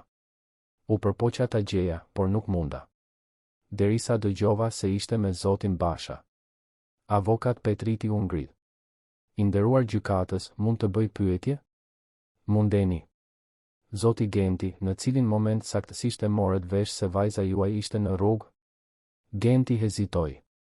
Rreth 2 javë pasi ajo u zhduk nga jetimorja. Dhe çfarë bëte për ta gjetur? E kërkova. Eca nëpër rrugë. Pyeta njerëz. Bëte denoncim në polici? Jo. Kërkuat ndihmë nga shërbimet sociale? Jo drejt për drejt, por unë. Angazhuat dik për të ndihmuar në kërkim? Nuk kisha para. Por tani keni para për të marrë me qira një apartament dhe për të angazhuar një avokat? Genti u skuq. E gjeta punën më vonë. Gjërat u përmirësuan. Sa e përshtatshme, tha avokat Petriti me një prekje sarkazme. I nderuar gjykatës, ajo që kemi këtu është një baba që e braktisi vajzën e tij në momentin më kritik, nuk bëri përpjekje të konsiderueshme për ta gjetur kur ajo ishte në rrezik, dhe tani kthehet kur zbuloi se ajo po kujdeset nga dikush me mundësi. Vë në dyshim motivimet e vërteta. Genti u ngrit papritur. Nuk ka të bëjë me paratë. Ka të bëjë me vajzën time. Rregull, tha gjykatësi me vendosmëri. Zoti Genti, ju lutem, u luni. Do ta vazhdojmë këtë seancë në mënyrë të civilizuar. Avokat Petriti ul përsëri, i kënaqur me reagimin që kishte provokuar. Gjykatësi pastaj u kthye nga Artani. Zoti Basha, ju nuk keni asnjë lidhje të mëparshme me të miturën. Nuk jeni i afërm, nuk jeni kujdestar ligjor i caktuar. Mund të shpjegoni rrethanat në të cilat morët përsipër kujdesin e saj? Artani u ngrit duke ndjerë të gjithë syt mbi të. I nderuar gjykatës, e njoha Anën në një restorant ku darkoja zakonisht. Ajo ishte e dëshpëruar, e uritur, e frikësuar. Mund ta kisha injoruar siç bën të gjithë aty. Por diçka në sytë e saj më preku. Pash tek ajo diçka që e njoha. Sepse edhe unë kam qenë një fëmijë i refuzuar. Edhe unë kam kaluar në përjetimore dhe shtëpi fëmije. Dhe jam betuar vetes se nëse ndonjëherë do të kisha mundësinë të bëja një ndryshim në jetën e një fëmije, do ta bëja. Dhe ju besoni se keni bërë një ndryshim? Artani shikoi Anën, e cila e vëzhgonte me lot në sy. Besoj se ne kemi bërë një ndryshim për njëri tjetrin. Ajo më tregoi se suksesi financiar nuk do të thotë asgjë pa lidhje njerëzore.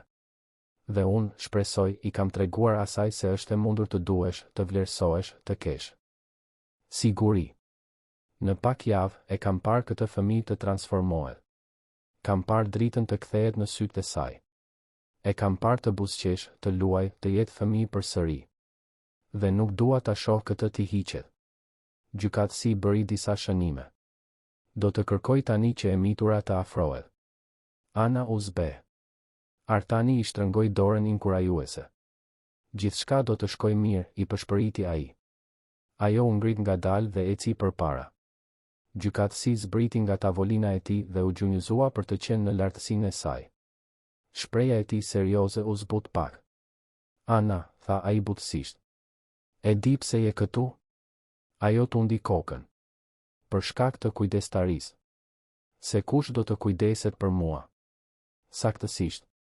Dhe unë duhet të di se çfarë ndjen ti, çfarë do ti, sepse ti je personi më i rëndësishëm në këtë sallë. E gjithë kjo ka të bëjë me atë që është më e mira për ty, e kupton? E kuptoj, tha ajo me zë të vogël. Baba yt është këtu. Ai thot se të do përsëri. Si ndihesh për këtë? Ana shikoi Gentin. Ai u përpoqti buzëqeshte, por sytë e tij tradhtonin nervozizmin e tij. Ajo pastaj shikoi Artanin, i cili i bëri një shenjë inkurajuese. Kam frikë, tha ajo më në fund. Ai më la kur kisha më shumë nevojë. Tha se kërkoja shumë punë. Dhe tani do të kthehet. Por unë nuk dua të shkoj. Dua të qëndroj me Artanin. Pse do të qëndrosh me zotin Basha? Ana mori frym thellë dhe kur foli, zëri i saj ishte më i fortë. Sepse ai më sheh. Jo si një problem apo si punë. Ai më sheh si person. Ai më dëgjon. Kur kam ëndra të këqija, ai qëndron me mua derisa të fle. Kur qaj nga malli për mamin tim, ai më përqafon dhe më lë të qaj. Ai nuk përpiqet të më bëj të harroj atë që kam kaluar. Ai e kupton. Dhe më do vërtet. Jo sepse duhet të më doj. Sepse do. Gjykatësi shikoi Artanin, pastaj Gentin, pastaj përsëri Anën. Po sikur unë të vendos që ti duhet të qëndrosh me baban tënd? Si do të ndiheshe? Lotët filluan të rridhnin nëpër fytyrën e Anës. E trishtuar. Me frikë. E humbur. E di që ai është babai im i gjakut. Por Artani është babai im i zemrës. Dhe zemra është ajo që ka më shumë rëndësi. Heshtja në sallë ishte absolute. Edhe avokati i Gentit duke i prekur. Gjykatësi u ngrit dhe u kthye në tavolinën e tij. Mund të kthehesh në vendin tënd, Ana. Ana u kthye duke vrapuar dhe u hodh në krahët e Artanit. Ai e mbajti fort duke ndjerë duart e saj të vogla të kapura në kostumin e tij. Gjykatësi kaloi disa minuta duke rishikuar letrat duke bërë shënime. Tensioni ishte i padurueshëm. Më në fund, ai foli. Kjo është një situatë e vështirë. Nga njëra anë, kemi baban biologjik, i cili ka bërë gabime të rënda, por pretendon pendim dhe ndryshim. Nga ana tjetër, kemi një burr pa lidhje të mëparshme, por që qartësisht ka zhvilluar një lidhje të thellë afektive me të miturën. Ligji favorizon familjen biologjike, por ligji gjithashtu i jep përparësi interesit më të lartë të fëmijës. Bëri një pauzë. Artani mezi merrte frym. Zoti Genti, ju e braktisët vajzën tuaj në momentin më të cenueshëm të saj. Lejuat që ajo të arrinte të jetonte në rrugë. Dhe kur më në fund ktheheni, është pasi zbuluat se ajo po kujdeset mirë nga dikush me burime. Megjithse e pranoj se njerëzit mund të ndryshojnë, modeli i sjelljes së treguar më shqetëson thellësisht. Genti hapi gojën për të protestuar, por gjykatësi ngriti dorën. Në të njëjtën kohë, zoti Basha, ju nuk keni përvojë të mëparshme me fëmijët. Nuk keni kaluar nëpër proceset normale të kualifikimit për birësim. Morët një vendim impulsiv që, megjithse i admirueshëm, nuk ndoqi protokollet e duhura ligjore. Artani ndjeu zemrën t'i fundosej.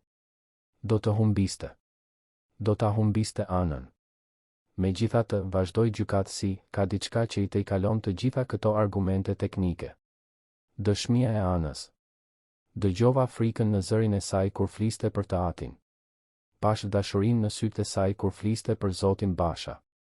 Dhe si gjykatës i sektorit për të miturit, detyra ime nuk është të ndjek verbërisht ligjin, por të bëj atë që është më e mira për fëmijën. Dhe është e qartë për mua se më e mira për Anën në këtë moment është të qëndroj aty ku është. Artani ndjeu lotët të binin. Ana i kapi dorën fort. Prandaj i jap kujdestarinë e përkohshme Artan Bashës për një periudhë prej 6 muajsh. Gjatë kësaj periudhe do të filloj procesi formal i vlerësimit për kujdestarit të përhershme dhe birësim eventual. Zoti Genti, ju do të keni të drejtën e vizitave të mbikëqyrura çdo 2 javë, ku mund të demonstroni ndryshimin tuaj dhe të rindërtoni një lidhje me vajzën tuaj, nëse ajo dëshiron. Në fund të 6 muajve do ta rivlerësojmë situatën. Ai goditi çekiçin. Seanca u mbyll. Artani nuk mund të lëvizte. Nuk mund ta përpunonte. Kishte fituar? Mund të qëndronte me Anën? Avokat Petriti u kthye nga ai me një buzëqeshje të gjerë. Urime. Kjo ishte mbrojtja më e mirë që nuk u desh të bëhej. Vet Ana e fitoi çështjen për ne. Genti u ngrit papritur dhe doli nga salla, qartësisht i tronditur. Avokati i tij e ndoqi duke u përpjekur ta ngushëllonte. Artanit i vinte keq për të, por jo aq sa për t'u penduar për rezultatin. Ana.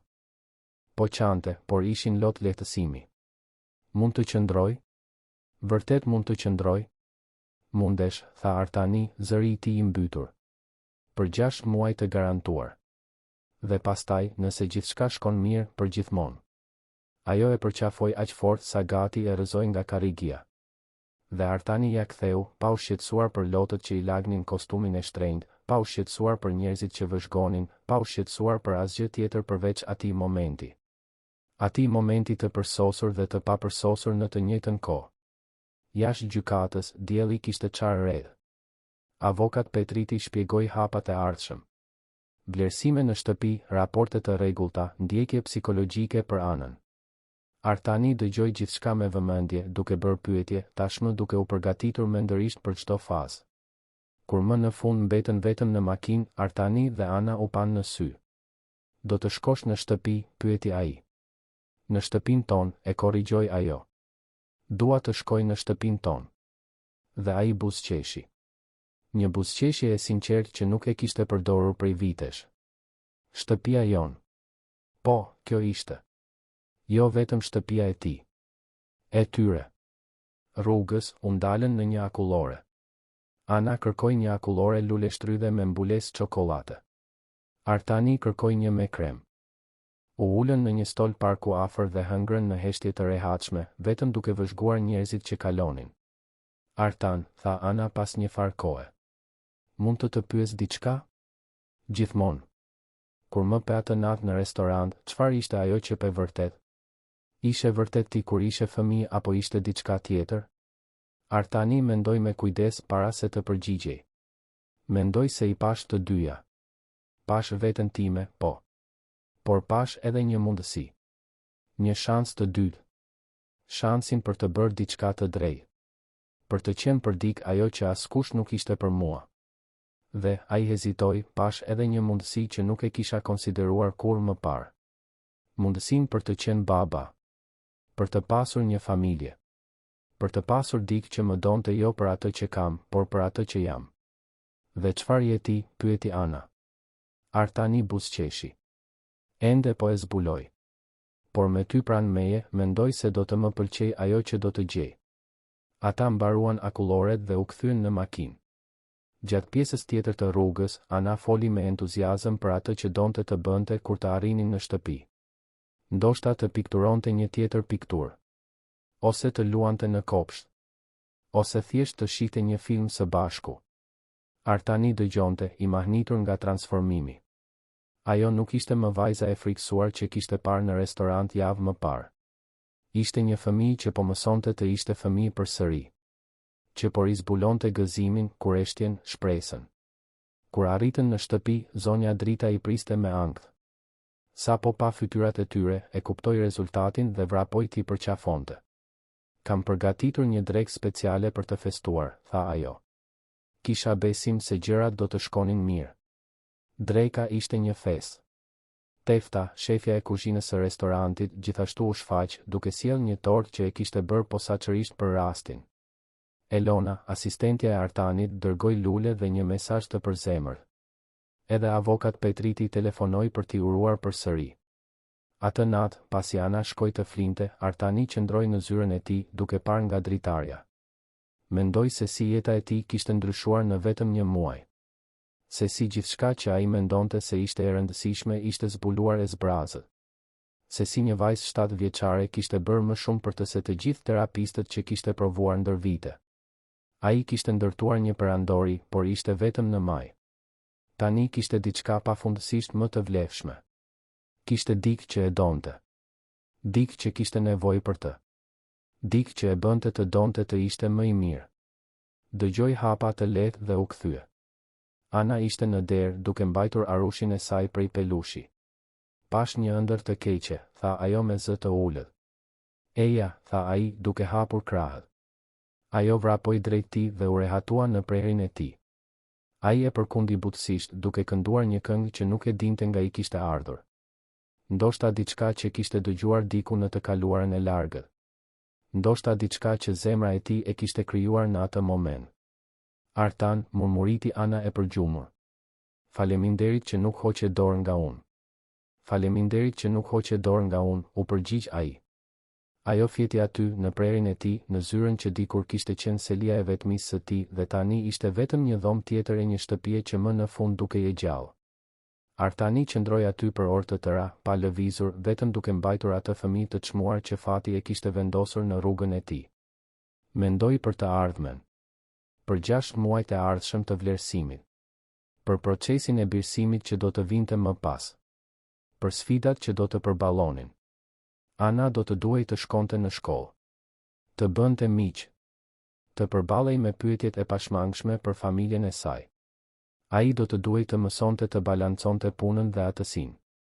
Do të duhej të mësonte të ishte i pranishëm në një mënyrë që kur nuk kishte qenë më parë.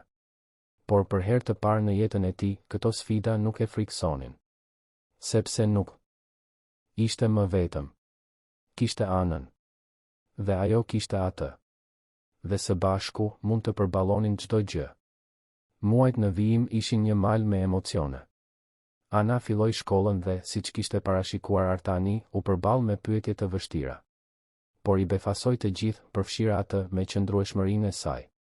Kur e pyesnin për familjen e saj, ajo thjesht thoshte se jetonte me baban e saj birësues. Dhe kur dikush përpiqej ta ngacmonte për këtë, ajo ngrinte mjekrën dhe thoshte se familja nuk ka të bëjë me gjakun, por me dashurinë. Artani filloi të merrte pjesë në mbledhjet e prindërve në shkollë. Në fillim ndihej huaj, i vetmi baba beqar në një sallë plot çifte. Por shpejt zbuloi se shumë familje të tjera gjithashtu nuk ishin tradicionale. Prindër të divorcuar, gjyshër që rrisnin nipër, xhaxhallar që merrnin përsipër nipërit. Dhe të gjithë me të njëjtin qëllim, të bënin më të mirën për fëmijët e tyre. Vizitat e Gentit vazhduan. Dhe ndodhi diçka e habitshme.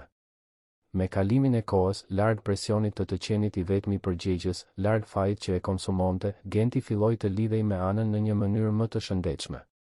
Jo si baba që kërkonte bindje, por si i rritur që interesohej sinqerisht për të. Ana, nga ana e saj, filloi të relaksohej në praninë e tij. Ende nuk e quante baba. Ndoshta kur nuk do ta quante. Por e quante Genti. Dhe bisedonin. Dhe pak nga pak, ndërtonin diçka të re. Artani kuptoi se nuk kishte nevojë të konkuronte me Gentin. Ana kishte vend në zemër për të dy, secili duke zënë një vend të ndryshëm. Genti do të ishte gjithmonë babai biologjik, lidhja me të ëmën. Por Artani ishte ai që ishte aty çdo ditë. Ai që përgatiste ushqimin për në shkollë. Ai që ndihmonte me detyrat e shtëpisë. Ai që fshinte lotët dhe festonte fitoret. 6 muaj pas seancës së parë, u kthyen në gjykatë. Këtë herë për vlerësimin përfundimtar. Raportet ishin unanimisht pozitive. Ana po lulëzonte në shkollë. Shëndeti i saj fizik dhe mendor ishte përmirësuar në mënyrë dramatike. Lidhja me Artanin ishte e thellë dhe e sinqertë. Dhe ajo vetë, kur u pyet përsëri nga gjykatësi, ishte e qartë, donte të qëndronte me Artanin. Donte të birësohej prej tij. Gjykatësi, i njëjti kujtim Aliu, buzëqeshi për herë të parë. Rrallë shite raste me funde kaq pozitive. I dha kujdestarinë e përhershme menjëherë dhe miratoi fillimin e procesit formal të birësimit. Natën kur letrat e birësimit u finalizuan, Artani organizoi një darkë speciale. Ftoi zonjën Drita, Teftën, Elonën, avokat Petritin, doktoresh Rudinën. Dhe, çuditërisht, Gentin. Sepse në fund të gjithë kishin qenë pjesë e atij udhëtimi. Kur të gjithë ishin mbledhur, Artani u ngrit me një godë në dorë.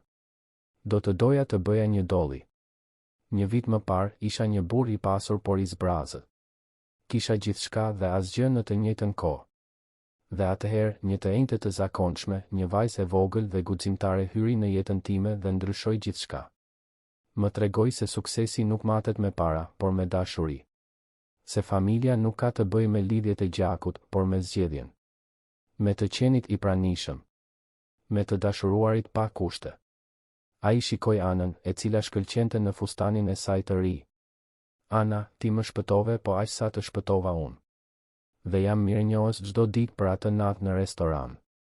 Që ishe mjaftueshëm guximtare për të kërkuar ndihmë. Që unë isha mjaftueshëm i zgjuar për ta ofruar. Kështu që kjo dolli është për ty vajza ime. Familja ime. Zemra ime. Të gjithë ngritën dolli, shumë me lot në sy. Ana u ngrit dhe vrapoi drejt Artanit duke e përqafuar fort. Të dua, babi. Dhe Artani, i cili për kaq shumë kohë kishte ndërtuar mure rreth zemrës së tij, i cili ishte betuar se kur nuk do ta lejonte veten të ishte i cenueshëm, i cili besonte se dashuria ishte një dobësi, ndjeu ato mure më në fund të shembeshin plotësisht. Dhe në vend të tyre, diçka e re të lulëzonte. Diçka e fortë, elastike dhe pafundësisht më e vlefshme se çdo pasuri. Dashuri. Familje. Qëllim. I ishin dashur më shumë se 3 dekada, një fëmijëri traumatike, vite vetmje të vetë imponuar dhe takimi i pamundur me një vajzë në një restoran.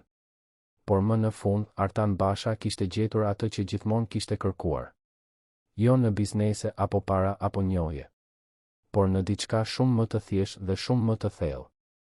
Në një fëmijë që e quante babi. Në një shtëpi që më në fund ishte shtëpi. Në një zemër që më në fund e lejoi veten të donte.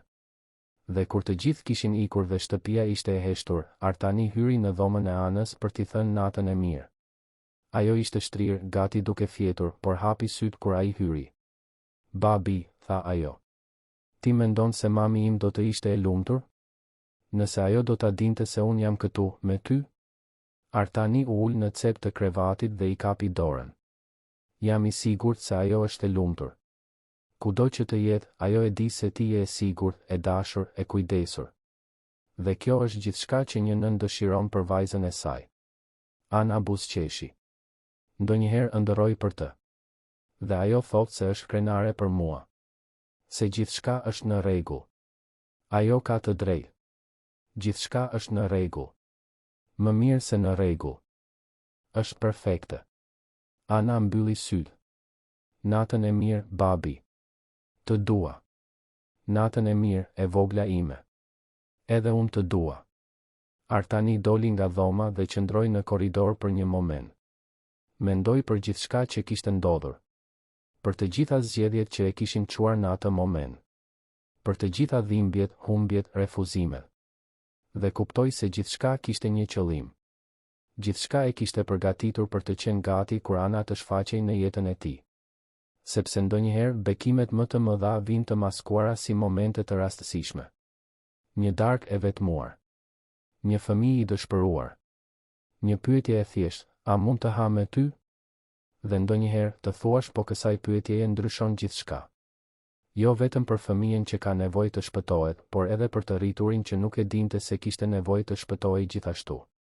Artani u kthye në dhomën e tij dhe për herë të parë në vite fjeti thellë, pa ëndra të këqija, pa pagjumësi, pa vetmin që e kishte munduar për kaq shumë kohë. Sepse nuk ishte më vetëm. Kishte një vajzë. Kishte një familje. Kishte një qëllim që shkonte përtej vetes së tij. Dhe në dhomën ngjitur, Ana flinte e qetë, duke ëndërruar për kopshte me lule, bukë të ngrohtë dhe një shtëpi plot dashuri. Një shtëpi ku ajo më në fund I përkiste. Një shtëpi ku shihej, dëgjohej, dashurohej. Një shtëpi që ishte, me të vërtetë, një shtëpi.